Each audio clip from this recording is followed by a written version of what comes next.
আসসালামু আলাইকুম এভরিওয়ান, সবাই কেমন আছেন? আশা করি সবাই ভালো আছেন। তো আজকে আমি আরও একটা নতুন ভিডিও নিয়ে চলে আসলাম। আজকে আমি বানাবো কলিজার বিরিয়ানি। ভাবলাম ভিডিওটা আপনাদের সাথে শেয়ার করি। তো এখানে ফার্স্টে আমি প্যানটা বসিয়ে নিয়েছি। প্যানে হালকা করে তেল দিয়েছি। তেলটা দেওয়ার পরে আমি কিছু গোটা গরম মশলা দিয়েছি। এবার এখানে আমি পেঁয়াজটা দিয়ে দিলাম। পেঁয়াজটা দেওয়ার পরে খুব ভালো ব্রাউন কালার করে পেঁয়াজটা ভেজে নেব।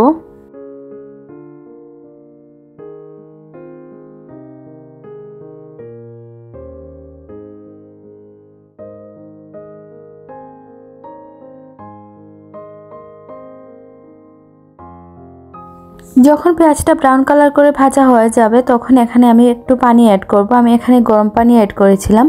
তো তারপরে এখানে আমি বাকি মশলাটা অ্যাড করব। এখানে আছে আদা রসুন বাটা, আমি 2 টেবিল চামচ আদা রসুন বাটা অ্যাড করলাম। তারপর এটা আরও ভালো করে কষিয়ে নিব।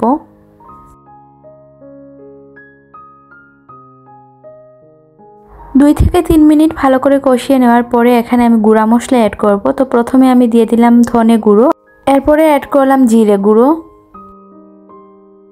তারপর দিয়ে দিলাম এখানে সাদা গোলমরিচের গুঁড়ো। 2 থেকে 3 মিনিট আবারও খুব ভালো করে কষানোর পরে এখানে আমি অ্যাড করলাম টমেটোটা দেওয়ার পরে এখানে আমি অ্যাড করে নিলাম বিরিয়ানি মশলা। আমি কিন্তু পুরো প্যাকেট বিরিয়ানি মশলাটা অ্যাড করিনি, আমি জাস্ট 2 চামচের মতো বিরিয়ানি মশলাটা অ্যাড করেছি। তারপর এখানে সব কিছু আবারও খুব ভালো করে কষিয়ে নিব। আর এখানে অ্যাড করে দিলাম কাঁচামরিচ কুচি। এটা আমি ঝালের জন্য কাঁচামরিচটা এভাবে কেটে দিয়েছি। আর এরপরে আমি আস্ত কাঁচামরিচ মাঝখানে চিড়ে অ্যাড করব সব শেষে। মশলাটা ভালো করে কষানো হয়ে গেলে যখন তেলটা উপরে চলে আসবে তখন আমি অ্যাড করে নিব এখানে কলিজা। আমি এখানে গরুর কলিজা নিয়েছি, আপনারা চাইলে মুরগির কলিজা দিয়েও বিরিয়ানিটা বানাতে পারেন। তো আমি কলিজাটা প্রথমে ফুটন্ত গরম পানির মধ্যে কিছুক্ষণ ভিজিয়ে রেখেছি, কারণ কলিজার মধ্যে অনেক রক্ত থাকে। তো ভালো করে ধুয়ে পরিষ্কার করে নিতে হবে প্রথমে। তার জন্য এখানে আমি গরম পানির মধ্যে অনেকক্ষণ ভিজিয়ে রাখার পরে এটা ভালো করে ধুয়ে এখানে আমি অ্যাড করেছি। তো অ্যাড করার পরে এখন কলিজার সাথে মশলাটা আবারও খুব ভালো করে কষিয়ে নিব।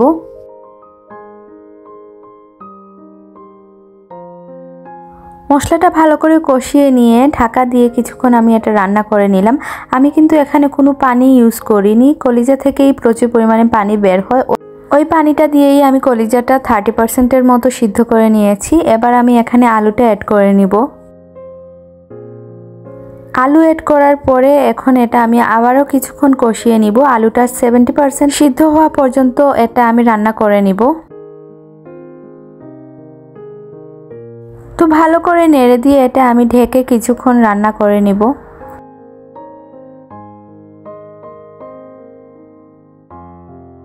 তো আলুটা যখন 70%-এর মতো কুক হয়ে যাবে তখন আমি এখানে টমেটো সস অ্যাড করে নিব। এটা আপনারা চাইলে দিতেও পারেন, আবার চাইলে স্কিপও করতে পারেন, অ্যাজ ইউ উইশ। তো আমি এটা আবারও খুব ভালো করে মিক্সড করে নিচ্ছি সব কিছু।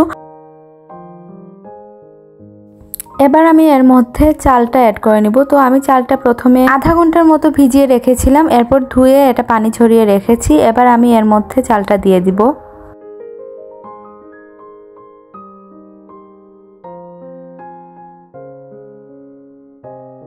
চালটা দেওয়ার পরে খুব ভালো করে নেড়ে এটা আমি কিছুক্ষণ ভেজে নিব মশলাটার সাথে।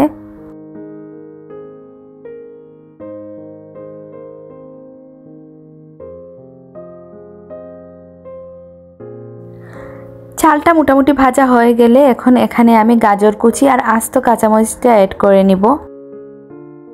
এখন আমি এখানে পরিমাণ মতো পানি দিয়ে দিব। আমি খুব বেশি একটা পানি দিব না, কারণ যেহেতু আমার চালটা আগে অনেকক্ষণ ভিজিয়ে রাখা ছিল, তাই বেশি পানি দিলে বিরিয়ানিটা নরম হয়ে যেতে পারে। যাতে বিরিয়ানিটা ঝরঝরে হয় তাই আমি এখানে পরিমাণ মতো পানিটা দিয়ে দিলাম। যেমন আমি 2 কাপ চালের বিরিয়ানি রান্না করেছি, তার জন্য আমি এখানে 1.5 কাপ পরিমাণ পানি দিয়েছি। আর অবশ্যই গরম পানি দিতে হবে। 6 থেকে 7 মিনিট রান্না করার পরে এটা আমি ভালো করে একবার নেড়ে দিব, যাতে উপরের চালটা নিচে আর নিচের চালটা উপরে চলে আসে আর বিরিয়ানির চালটা খুব ভালো করে সেদ্ধ হয়ে যায়। ভালো করে নেড়ে দেওয়ার পরে এটা দমে রেখে আরও কিছুক্ষণ রান্না করে নিব। তো ফাইনালি রেডি হয়ে গেল কলিজার বিরিয়ানি। দেখতেই পাচ্ছেন কতটা ঝরঝরে হয়েছে বিরিয়ানিটা। এখন আমি এখানে ধনেপাতা কুচি দিয়ে দিলাম। এবার পুরোপুরি রেডি কলিজার বিরিয়ানি। তো যদি রেসিপিটা ভালো লাগে অবশ্যই আপনারা বাসায় ট্রাই করবেন। আমি এখানে আপনাদের দেখিয়ে দিচ্ছি বিরিয়ানিটা কতটা ঝরঝরে হয়েছে।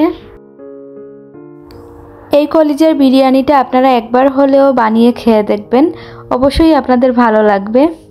হাতে গোনা কয়েকটা ইনগ্রিডিয়েন্টস দিয়েই কিন্তু খুব চটজলদি কলিজার বিরিয়ানিটা বানানো যায়। তো আপনারা অবশ্যই এটা ট্রাই করবেন। আর ভিডিওটা ভালো লাগলে অবশ্যই লাইক কমেন্ট শেয়ার করে দিবেন।